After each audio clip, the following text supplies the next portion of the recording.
জ্ঞানেশ কুমারকে কালো পতাকা দেখানো নিয়ে বিজেপি নেতা তথা প্রাক্তন কেন্দ্রীয় প্রতিমন্ত্রী নিশীথ প্রামাণিকের প্রতিক্রিয়া। নিশীথ বলেন, যে রাজ্যে রাষ্ট্রপতিকে সম্মান দেওয়া হয় না সেই রাজ্যে জ্ঞানেশ কুমারকে কি সম্মান দেবে? এই রাজ্যের আইন শৃঙ্খলা পুরোপুরি ভেঙে পড়েছে। এই রাজ্যে ইমিডিয়েট রাষ্ট্রপতি শাসনের প্রয়োজন আছে। যেভাবে রাজ্য সরকার সাংবিধানিক পদে গরিমাকে নষ্ট করছে তা অবিলম্বে সরানোর দরকার আছে। এসআইআর এ মহিলাদেরকে টার্গেট করা হয়েছে। তৃণমূলের এই অভিযোগ নিয়ে নিশীথের প্রতিক্রিয়া। নিশীথ বলেন, ওনাদের মাথা খারাপ হয়ে গেছে। আগে 5 বছর ধরে রাজ্যে মহিলাদের উপর যে অত্যাচার হয়েছে তার প্রায়শ্চিত্ত করুক, তারপর মহিলাদের নিয়ে কথা বলবেন। মালদার মানিকচকে পরিবর্তন যাত্রা সভায় অংশগ্রহণের পর সাংবাদিকদের মুখোমুখি হয়ে একথাই বললেন প্রাক্তন কেন্দ্রীয় মন্ত্রী নিশীথ প্রামাণিক।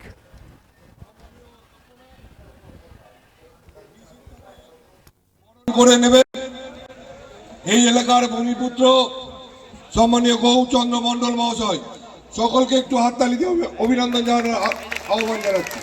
भारत माता के, भारत माता के। हेलो নিয়ে চলুন।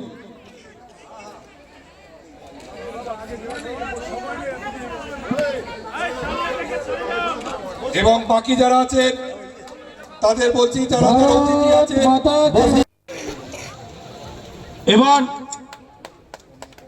সংক্ষিপ্ত বক্তব্য রাখবেন আমাদের ভারতীয় জনতা পার্টি অম্লান ভাদুরী মহাশয়।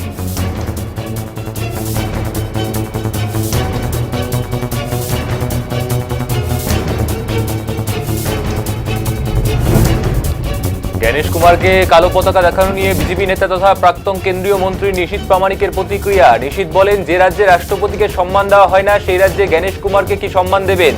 এই রাজ্যের আইন শৃঙ্খলা পুরোপুরি ভেঙে পড়েছে। এই রাজ্যে ইমিডিয়েটলি রাষ্ট্রপতি শাসনের প্রয়োজন রয়েছে। যেভাবে রাজ্য সরকার সাংবিধানিক পদে গরিমাকে নষ্ট করছে তা অবিলম্বে সরানোর প্রয়োজন রয়েছে। এসআইআর এ মহিলাদেরকে টার্গেট করা হয়েছে। তৃণমূলের এই অভিযোগ নিয়েও নিশীথের প্রতিক্রিয়া জানান নিশীথ প্রামাণিক। বলেন, ওনাদের মাথা খারাপ হয়ে গেছে। আগে 5 বছর ধরে রাজ্যে মহিলাদের উপর যে অত্যাচার করেছে তার প্রায়শ্চিত্ত করুক, তারপর মহিলাদের নিয়ে কথা বলবেন। মালদার মানিকচকে পরিবর্তন যাত্রা সভায় অংশগ্রহণের পর সাংবাদিকদের মুখোমুখি হয়ে এমনই বললেন নিশীথ প্রামাণিক।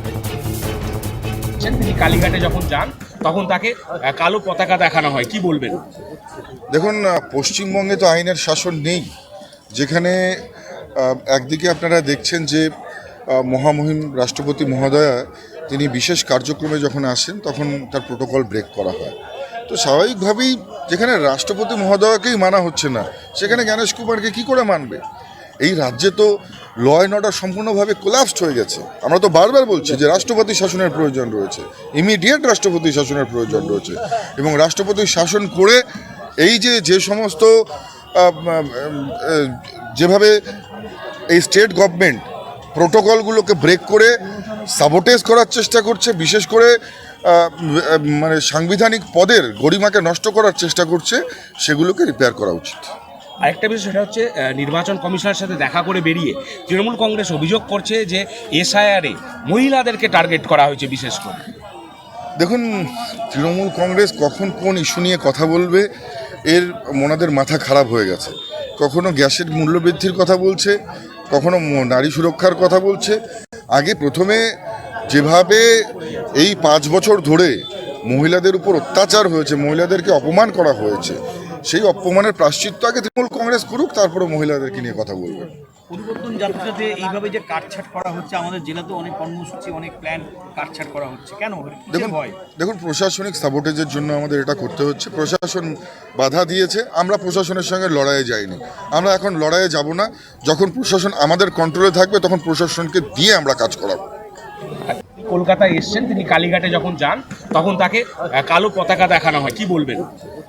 দেখুন, পশ্চিমবঙ্গে তো আইনের শাসন নেই, যেখানে স্বাগত ভারত।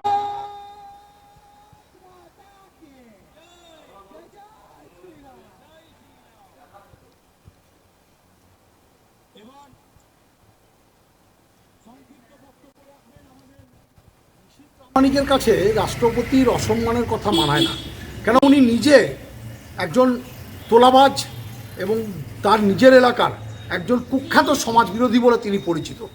কাজেই ওনার মুখে আমাদেরকে জ্ঞান নিতে হবে না কাকে সম্মান দেওয়া হবে, কাকে অসম্মান করা হবে। রাষ্ট্রপতির পদমর্যাদাকে আমরা সশ্রদ্ধভাবে সম্মান করি, কিন্তু আমাদের অবাক লাগে যখন রাষ্ট্রপতি দাঁড়িয়ে থাকেন আর প্রধানমন্ত্রী বসে থাকেন, যখন নতুন পার্লামেন্ট ভবনের উদ্বোধন হয়, রাষ্ট্রপতি আমন্ত্রিত হন না উদ্বোধক হিসাবে, তখন আমাদের লজ্জা লাগে। যখন মণিপুরে আদিবাসী মহিলাদের ওপর নির্যাতন হয়, তখন বিজেপির মুখ নিশ্চুপ থাকে। যখন বিজেপি শাসিত রাজ্যগুলোতে মহিলাদেরকে কদর্য ভাষায় আক্রমণ করা হয়, যখন বিজেপির সরকার নিশ্চুপ থাকে, তখন আমাদের লজ্জায় মাথা নিচু হয়। এই বাংলায় আইনের শাসনটা আসে বলে নিশীথ প্রামাণিকের মতো কুখ্যাত সমাজবিরোধীরা নিজের বাড়িতে সঠিকভাবে থাকতে পারছেন। যেভাবে এসআইআরে আদিবাসী থেকে শুরু করে সমস্ত মুসলিম ভাইদের নাম, আদিবাসী ভাইদের নাম, মতুয়া সমাজের নাম, বিভিন্ন সম্প্রদায়ের মানুষের নাম অন্যায়ভাবে ভোটার লিস্ট থেকে বাদ দেওয়া হয়েছে, তাতে যদি আইনের শাসন জারি না থাকতো, তাহলে নিশীথ প্রামাণিকের মতো বিজেপির মাতব্বর আর দালালরা সঠিকভাবে বাংলায় ঘুরতে পারছেন না। বাংলায় আইনের শাসন আছে বলে এখন অবধি আপনারা সুস্থভাবে হাঁটাচলা করছেন। মুখ সামলে কথা বলবেন, নিজের ঔকাত বুঝে কথা বলবেন। এবার